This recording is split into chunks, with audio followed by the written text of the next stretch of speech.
Hello everyone, good afternoon guys, and welcome to the channel. So guys, we are here with a detailed analysis and solution for IFSCA Phase 2 exam, and we will be discussing analysis and a detailed solution for both the papers, Paper 1 and Paper 2 in this session. So I welcome you all, and I hope your exam went well. So all the very best to all the aspirants, and keep your fingers crossed. So guys, do let me know in the chat box if I'm audible, if I'm visible to you. Thank you so much. So, first we'll start with paper 1, which was about descriptive English. So I'll be telling you about descriptive English section, what questions were there, what would be a potential solution for those questions, and what should be a target score for them. And then we will go to paper 2, where we'll have Prakash sir and then Surendra sir with us. Who will give you all the questions, I mean, as many questions as we could get, and along with the solutions of those questions. So don't forget to like the session, guys. Don't forget to share it. It's very beneficial for everyone. So let's start with descriptive English. Now, if you talk about it holistically, the paper was easy. You can't say it was difficult at all. If you had prepared for it beforehand, you would definitely be able to complete the paper in time, because the word limit was manageable.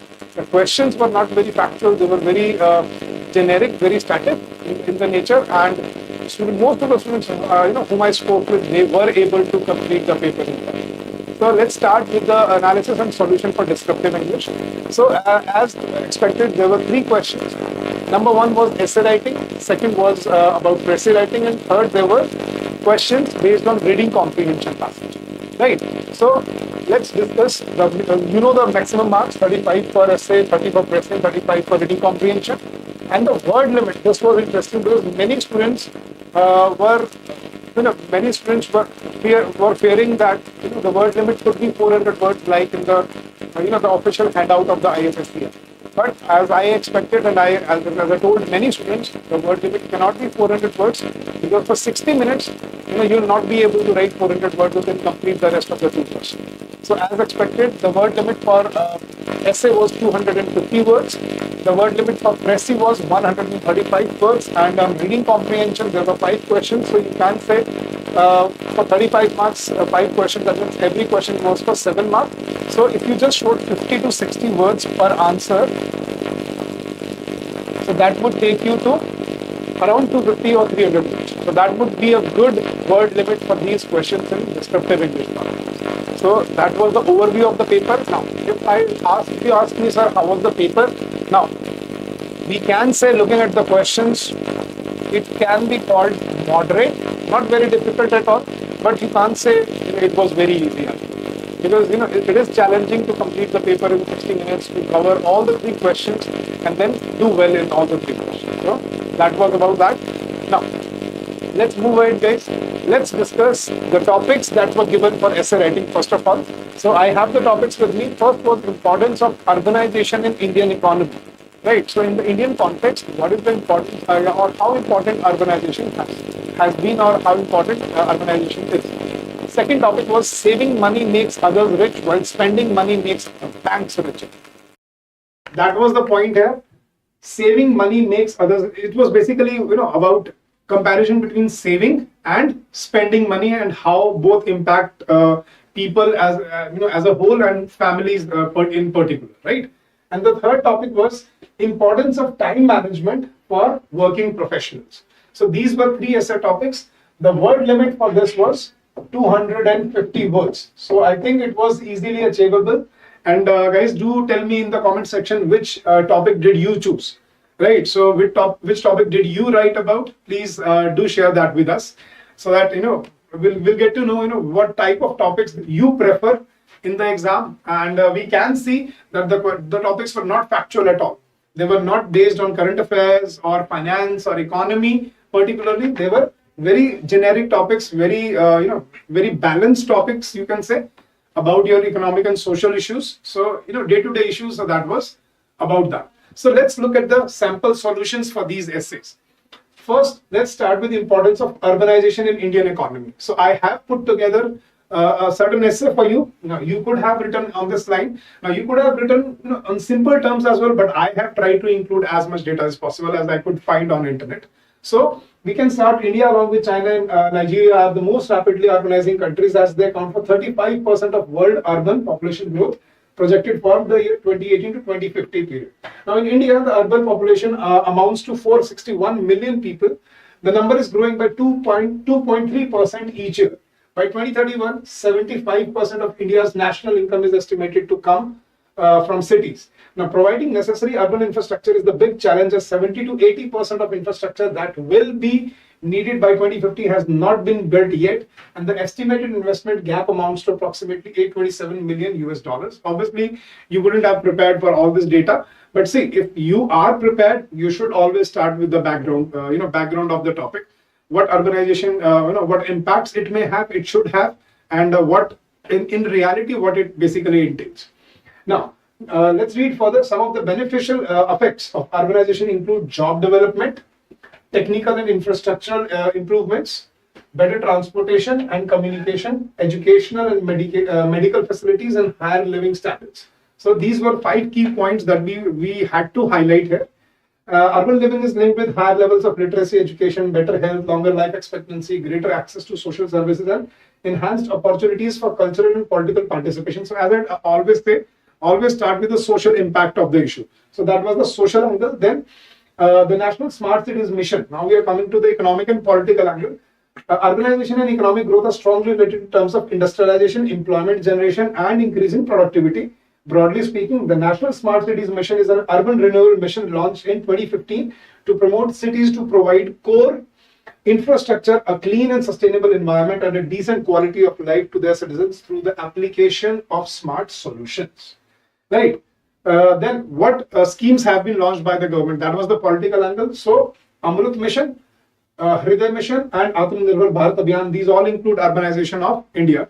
Now, in the conclusion, what we could have given, as we move forward in the 21st century, the global population is likely to continue growing. Urban areas will continue to grow with the population. By 2050, it is projected that 2/3 of urban population will be living in urban areas that are close to 7 billion people in cities alone.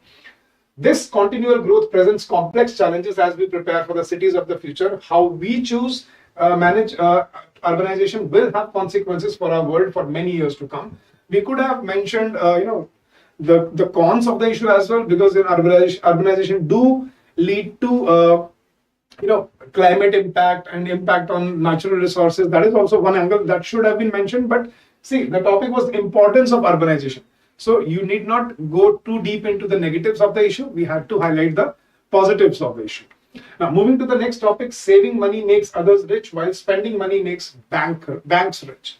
So that was another very tricky topic to say, because you had to think of everything right there. But see, if you have some insight into the topic, you would probably understand, how to write it. So money has always been the prime driving factor of any economy since human settlements started to be sophisticated. From barter system to the current complicated transactions, the value, services, and objects have always been a determining factor, and this value is satisfied today largely through the use of money. So obviously, as you know, always start with the background of the topic. Background thesis, background information about the topic, and that is the best way to start your topic, guys. Right. So that was the opening of the topic. Now let's move further. As economy goes through its highs and lows, it is inevitable that people get confused as to whether they should spend money or save money. This is also because the fact that there is an unending cycle caused due to the necessity to save money to buy services and to spend money to buy services. So we have always been taught to save money as much as we can. The more we save and the less we spend, the better it gets.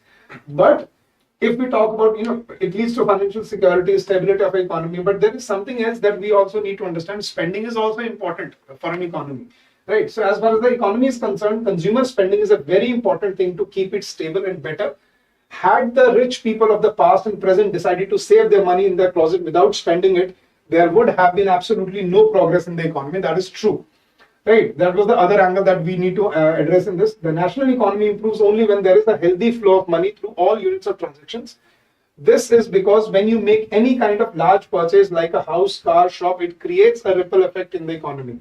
Now, it will start to benefit the people associated with the industry and the other local businesses. This is due to the circular flow of money in the economy. Your spending will become another person's income. Lack of consumer spending can even lead to an economic slowdown. This happens because of the before mentioned ripple effect. When money doesn't flow, companies will be unable to reach their profit margins. There will be losses. It will in turn affect the incentives, salaries of the employees, which will further affect the people who are dependent on them, like drivers, house helpers, street vendors, and obviously it will lead to reduction of jobs in the economy in the country, and that becomes a vicious circle for the whole economy. So yes, spending money is also important in this regard, and we should have discussed this, right? So what could be written in the conclusion? When that happens, the purchasing power of people is affected, which will adversely impact the supply demand nuances of an economy. It can even lead to a recession when left unchecked. As responsible citizens, we need to be mindful of the options we have with regard to supporting our economy. At the end of the day, a healthy and expanding economy will be beneficial to each one of us. When you spend, make sure to do it in a way that is most useful to most people around you. And while saving, to make sure that it improves over time. Let's all do our part to prosper our nation. So good essay, good topic, but it had to be presented with. And now coming to the last topic, now this was an important one, which probably most of you chose. Importance of time management for working professionals. That was a very basic topic, but what could be written here as a sample answer? Let me discuss that with you. In the contemporary world, time is one of the most valuable resources. Having time means being able to accomplish more productive tasks, make a larger contribution and a stronger impact, blah, blah, blah. You can talk about the importance of time and how crucial it is. Then it is crucial that that one moves their focus from processes and qualities to the final results it might create.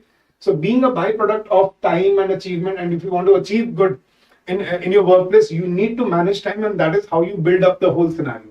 The modern technological processes has created a variety of means of distraction, such as smartphones, computers, and the internet. Due to everyone's total connectedness, the individuals of all ages these days are frequently distracted. So we could also discuss, how it may backfire to your health or to the productivity of a person. Now, what could be done? Addition to the activities, behaviors that need to be explored, good time management requires some habits, right? That one has to add to their daily life. First of all, beginning of successful time management lies in the clearly established priorities for the project of a day. So on a daily basis, you need to prioritize your day and you need to manage your time. That's what I'm saying. Secondly, having a very busy day, one is to prepare for high density of activities and tasks. It is important to keep them from piling up, because doing several things at a time serves as an ultimate distraction and productivity killer. So a multitude of activities can be managed by means of delegation in hierarchical organizations based on the priorities set previously. Now, besides the plan for the day is to include breaks between activities, since switching instantly from one task to another is unrealistic.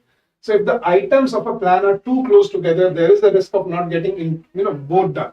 So what could be written in the end? To conclude, time management is not as much a specific set of new behavior to learn as it is a list of things to cross out of one's daily activities. Time management on the basis of elimination of main errors an individual makes during the day. Among them, there are distractions, procrastinations, where you delay intentionally, inability to delegate, attempts to do several things at a time, and planning tasks without any breathing time in between. So that should not be done. You should have ample time allocation for different tasks. You should have time for your breaks, and that is how you productively work in an organization. Prioritize your tasks, manage your time, manage your breaks, and start working as an organized person. So that was the whole gist of the essay, and you could have built up on that. So that was about your essay writing, guys.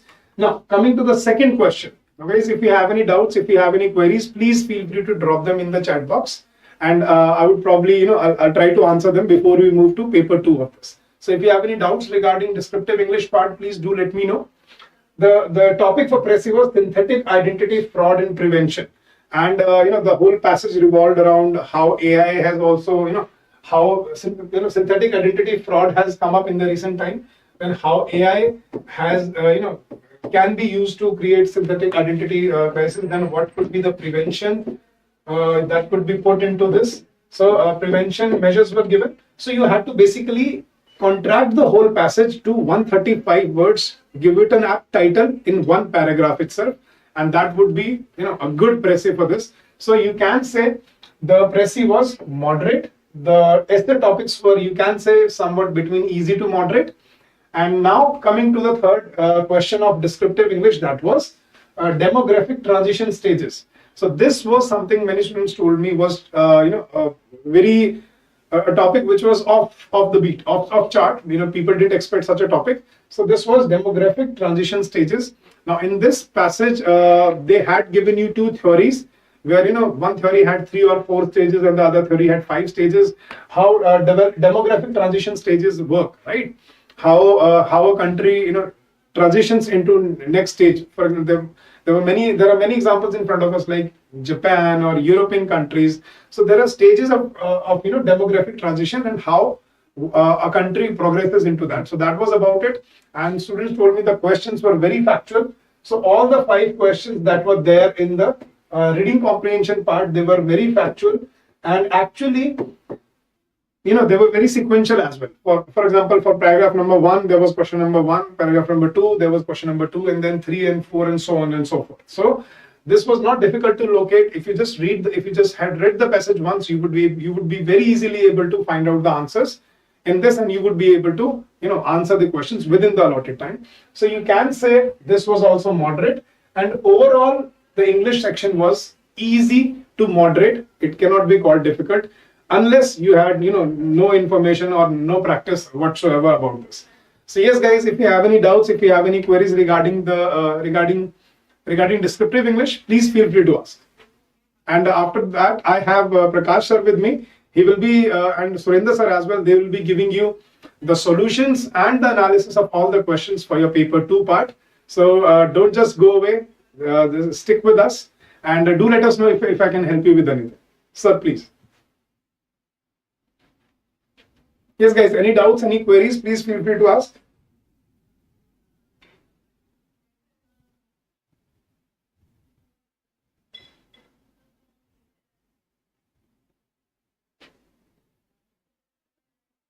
Nilesh, you missed the 5th question in RC.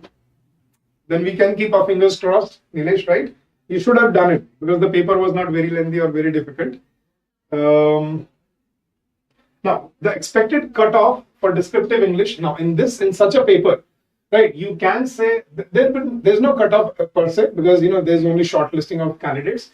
But if you score anything between 72 to 78 marks, that would be a good score.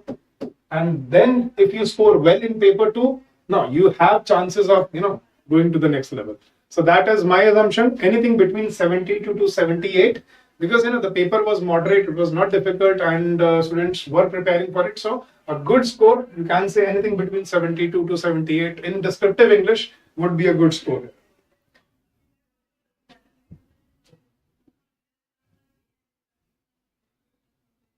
Sharma, Pridarshi, you shouldn't have forgotten the title. It would probably cost you 2 marks.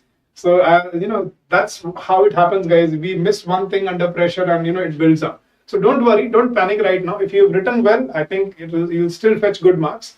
2 marks, it's okay, we can manage, but you shouldn't have. So that's perfectly all right. Now, cutoff of paper 2. Now, I think most of you are waiting desperately for paper 2. So guys, I'll not take any more of your time. I invite Prakash sir for the next paper. So guys, thank you so much. And we do not have the passages for Pressy and RC right now. But if we do get them, we will definitely share them with you. Right, so let's move on to paper 2. And you have Prakash sir here. So he'll be helping you with paper 2. Thank you so much, guys. God bless you. Keep up the good work.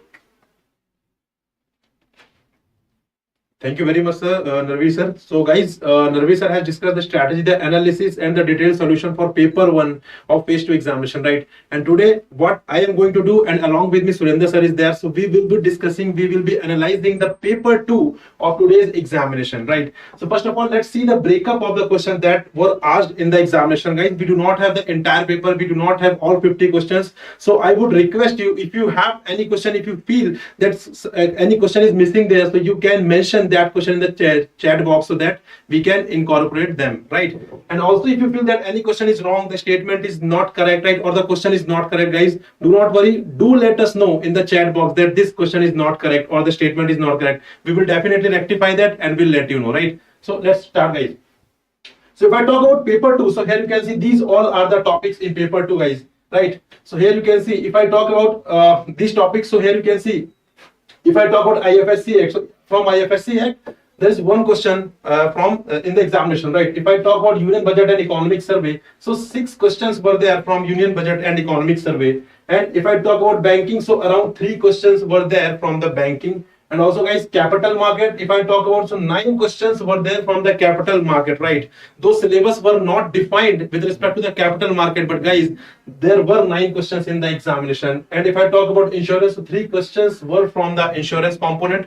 If I talk about pension funds, so 3 questions were there from the pension fund. Also from bullion, 2 questions were there. Gift city, 1 question were there. 1 question was there, though it was expected that very too much questions will be there from these topics, but too much questions were not there, guys. Only limited questions were there from these topics related to gift, right? IFSCA. If I talk about gift IFSC, then 6 questions were there in from this topic. IFSCA, that is 1 topic, 1 question. If I talk about global financial centers, then 1 question was there from this topic. And if I talk about miscellaneous, guys, so 5 questions were there, right? So this is the complete breakup, though it is a breakup of around 41 to 42 questions, guys, right? Because we do not have entire 50 questions. I had already told you guys. So what you need to do, if you feel that some question is missing, so you need to put them in the chat box so that we can get to know that yes, this question is missing, and we will definitely incorporate them, right? Chaliye, let's start, guys. So if I talk about banking, so here you can see the question was, what is the minimum bank credit linked to net owned fund of NBFCs, right? So guys, this question is, I can say, moderate to difficult. Why moderate to difficult? Question analytical nahi tha, right? Question analytical nahi tha, it is a factual question. So if I conclude the entire paper, guys, so it is between the moderate to difficult, right? And mostly inclined towards the difficult, right? क्योंकि यहाँ पर चीजें analytical नहीं है, चीजें factual ज्यादा नहीं है, right? So if you are good with facts, then you could have easily solved this paper. But if you are more towards the analytical person, guys, then in that case it would have been difficult for you to solve this particular paper, right? So here this is a factual question. So question was, what is the minimum bank credit link to net owned fund of NBFC? And the right answer is 10 crores, right? The right answer is 10 crores. Next is with respect to the insurance. So insurance, the question was, a corporate agent general and a corporate agent health may have arrangements with a maximum of insurers in their respective lines of business. So it is the 3 insurers in their respective lines of business, right? So this is the right option, guys. So those who have marked 3, so their answer is correct, right?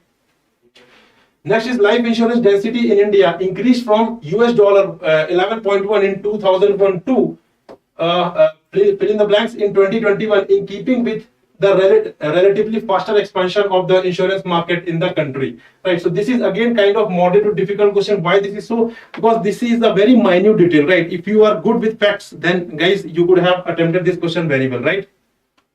So the right answer is $91, right? So this is the right answer, guys. So from 2001 mein it was $11.1, but if I talk about 2021 mein, so it is $91, right? Chaliye, next question is, an NBFC factor shall ensure that its financial assets in the factoring business constitute at least fill in the blanks of its total assets, and its income derived from factoring business is not less than 50% of its gross income. So the right answer is 50%, guys. Here you can see बहुत सारे question ऐसे हैं जो facts के basis पर ही आए, right? So if you are good, अगर आप फैक्ट्स आपने बहुत अच्छे तरीके से प्रिपेयर किया हुआ था तब तो ये पेपर आपके लिए बहुत इजी था, राइट? बट अगर आपने यहाँ पर अच्छे से फैक्ट्स प्रिपेयर नहीं किए हैं, then you might have faced the difficulty in the examination, right? So again, that is why we are marking this question as moderate to difficult, right? Now next is, what is the leverage ratio for domestic systematically important banks? ठीक है? So what is the leverage ratio for DSIBs, guys? कितने DSIBs हैं? 3 DSIBs, right? कौन कौन से? You know very well, HDFC, ICICI and SBI, right? So these 3 are DSIBs, right? अब इनका leverage ratio क्या है? What is the leverage ratio? So it is 4%. 4% is the right answer according to RBI, right? So according to RBI, what is the leverage ratio for DSIBs? So it is 4%, right? So those who had marked 4%, their answer is correct, right?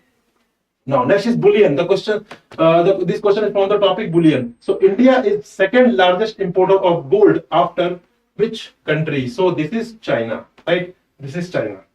Guys, our answer may be wrong. ठीक है, यहाँ पर answer गलत हो सकता है, but again I am saying, guys, कि whatever you feel that this is not correct, you can put the same in the chat box so that we can get to know, right? And we will definitely improve it and incorporate it, right, guys? So the India is second largest importer of gold after China.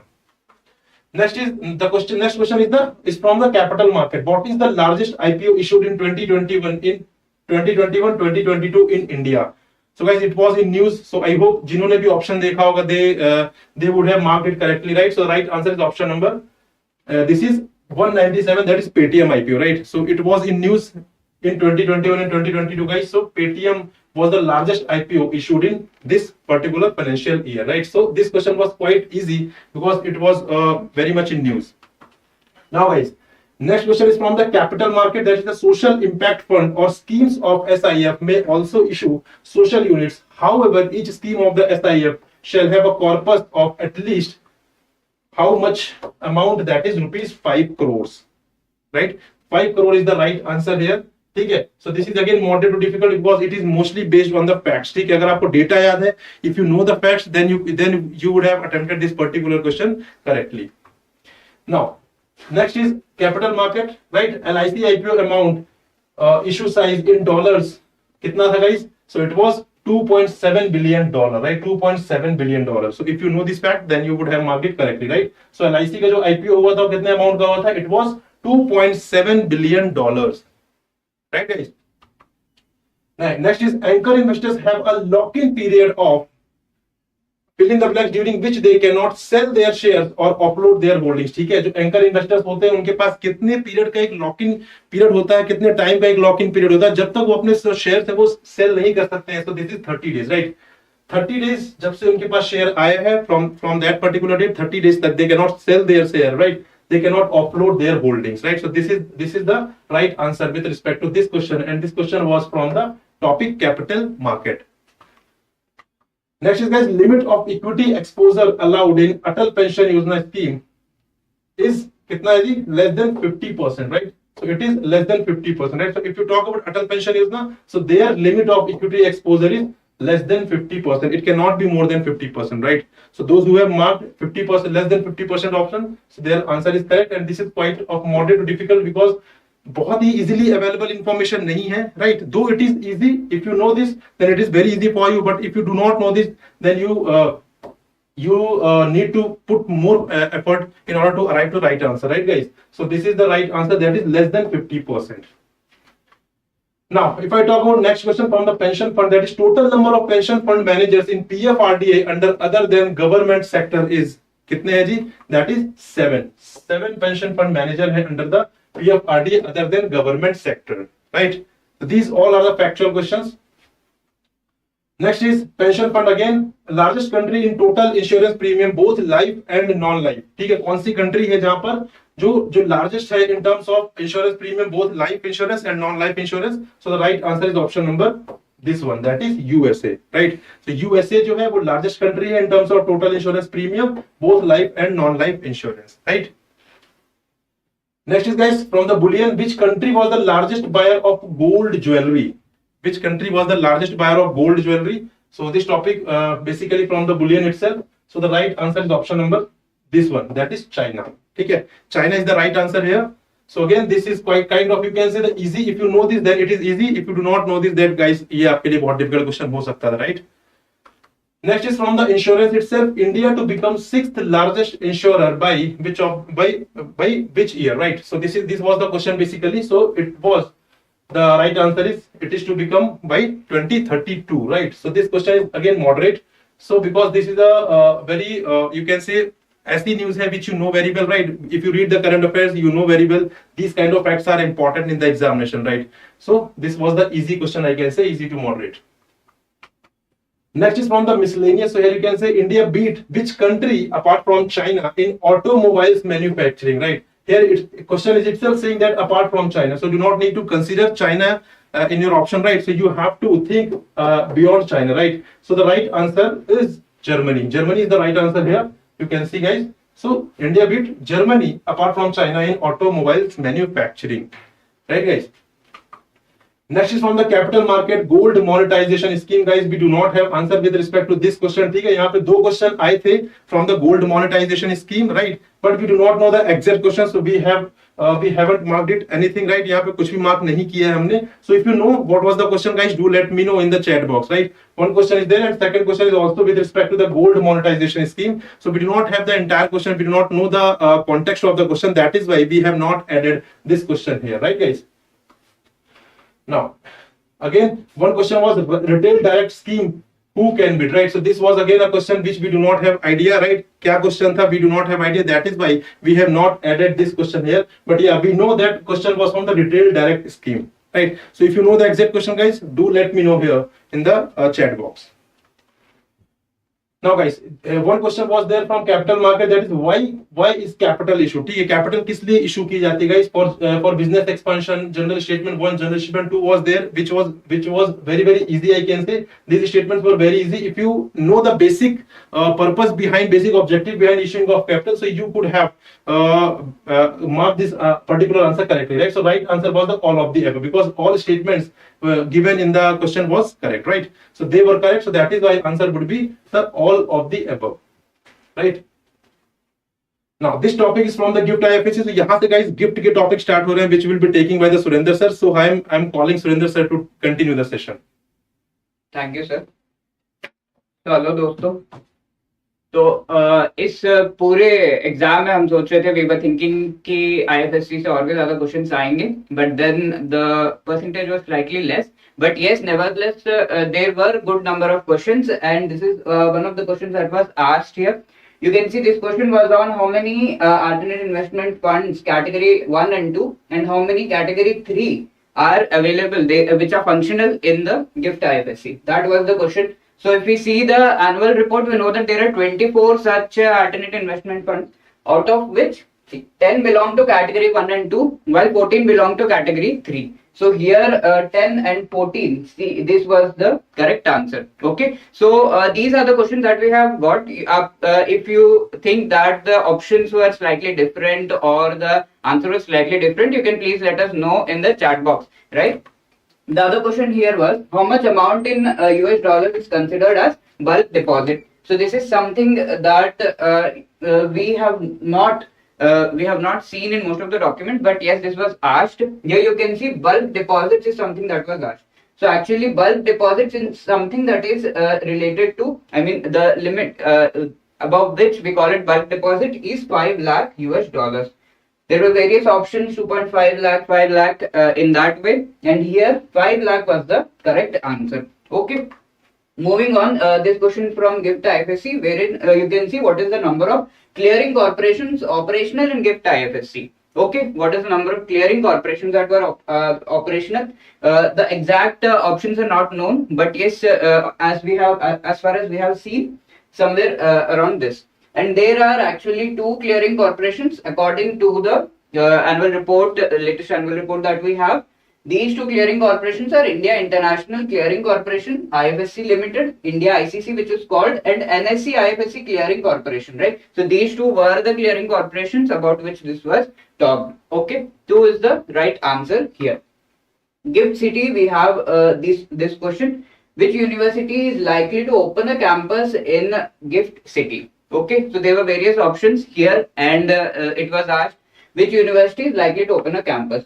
Most probably this is the question, and here Deccan University of Australia, along with that one more university, 2 universities are going to open a campus. The latest news, it is of March itself. So this was slightly, you can say slightly difficult for us to get, but yes, Deccan University, as far as the options are concerned, that would be the correct.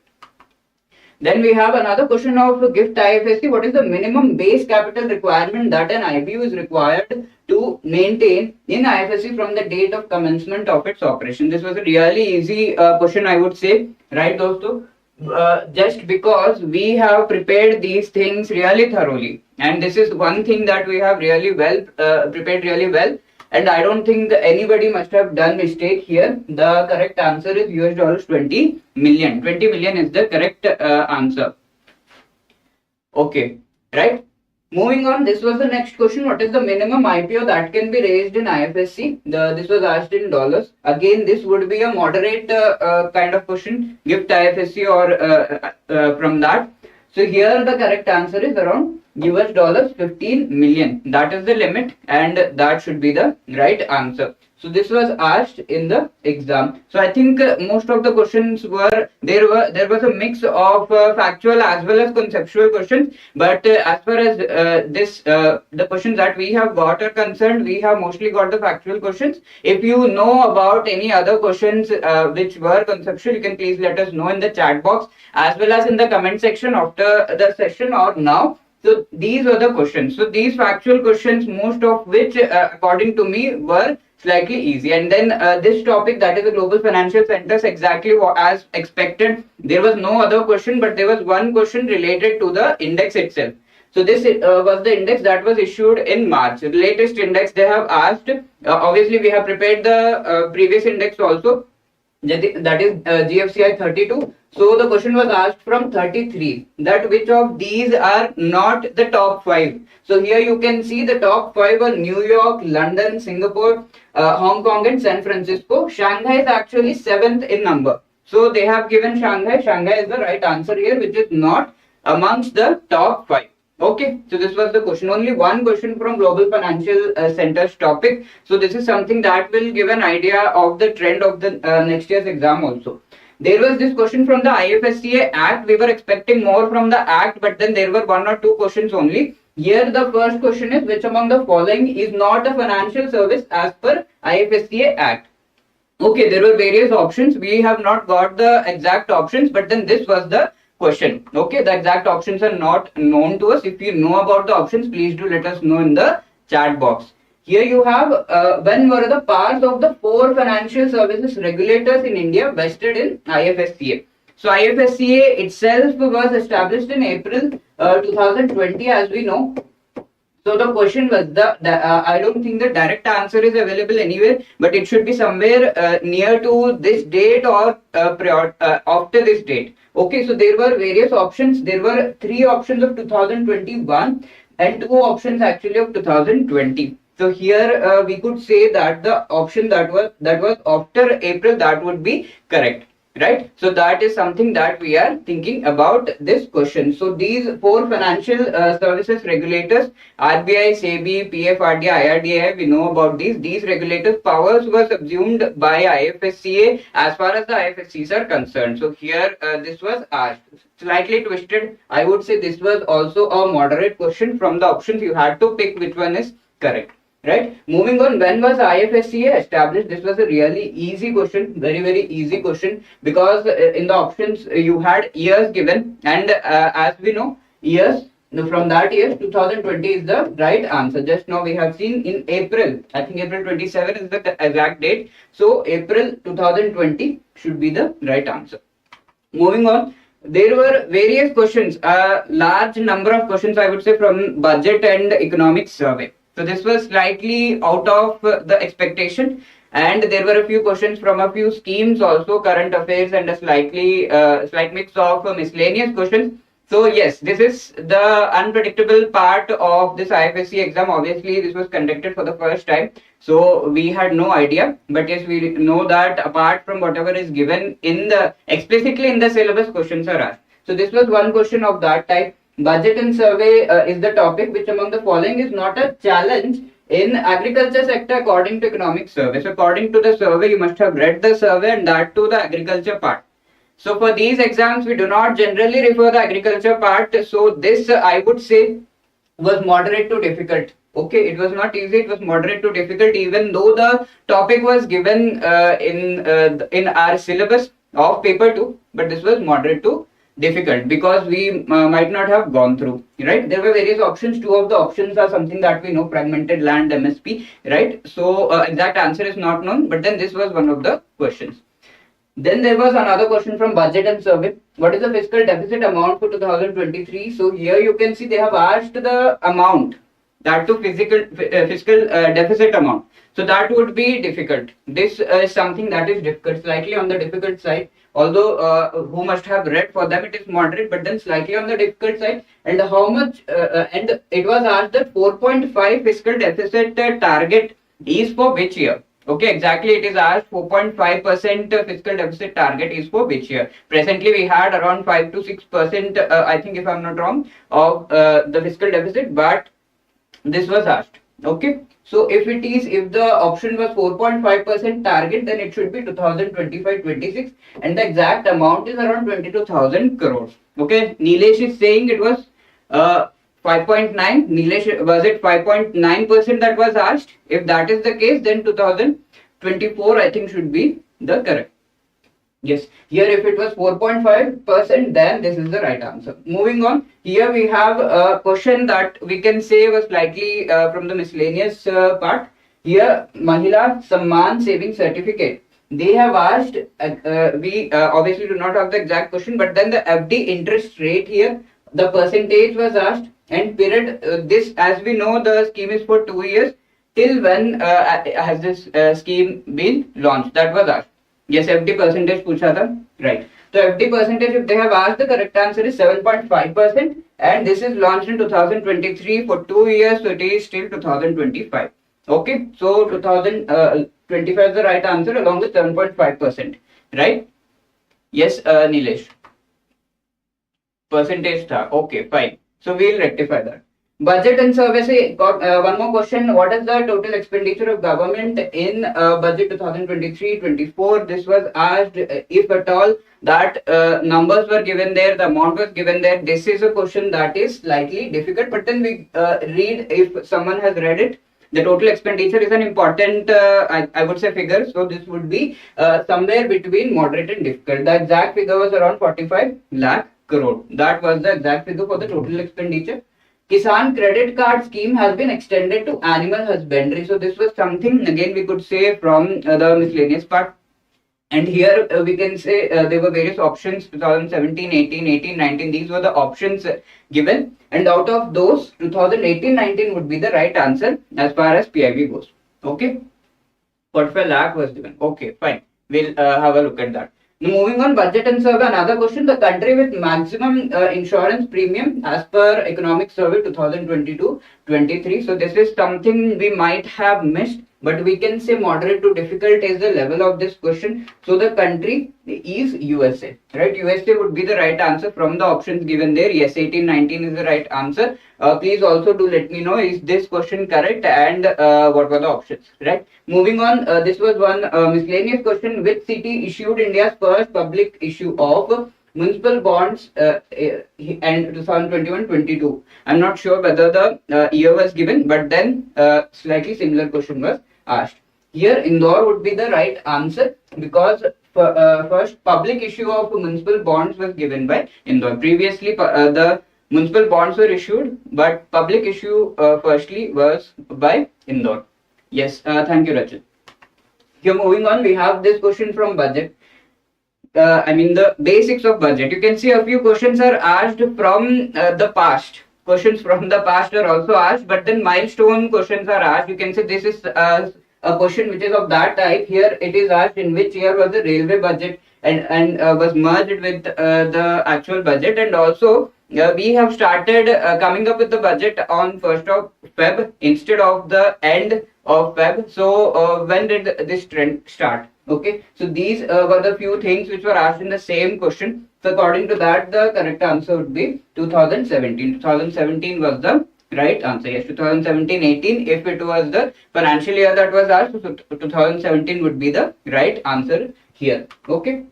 Then I think this is the last question that we have. The average GST collection has increased from how much amount in FY18 to 1.49 lakh crore in FY23. So you can see they have asked a question from the past, the facts and figures from the past. Okay, and out of those they have compared the comparison that is given in the in our documents with financial year 2023. The comparison is given. So this is something that I would say this makes it slightly difficult. This is slightly difficult question because they have asked a fact that is of the previous years. Okay, from 0.9 lakh crore, this has increased to the present year of 1.49 lakh crore of the financial year 2023. So guys, these were the questions that we have got. You can also let us know if the questions and the options are different, right? So as far as paper 2 is concerned, since it was unpredictable and also the questions were largely factual, so we are expecting that around 60 to 65 would be a good score, right? Because as we know, 3 times the number of vacancies are the people that are called for this, and so that would be something that we are considering to be a good score, right? So yes, for the next year also, whoever is watching for the next year, they also need to be really careful while preparing, because a few questions are something that you may not be expecting, like a few questions from the miscellaneous topics that we have seen. Budget and economic survey were something that the weightage of them was really large in comparison to what was expected, and IFSC and gift city related topics also we thought it would be more, but yes, these many questions have come, right? So apart from that, if you have any other queries, friends, you can please ask in the chat box. And this is the entire analysis that we have done of this paper. Okay. Yes.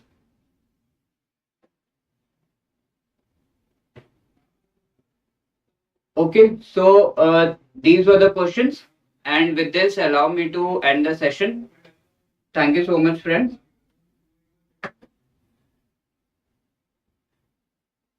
Thanks a lot.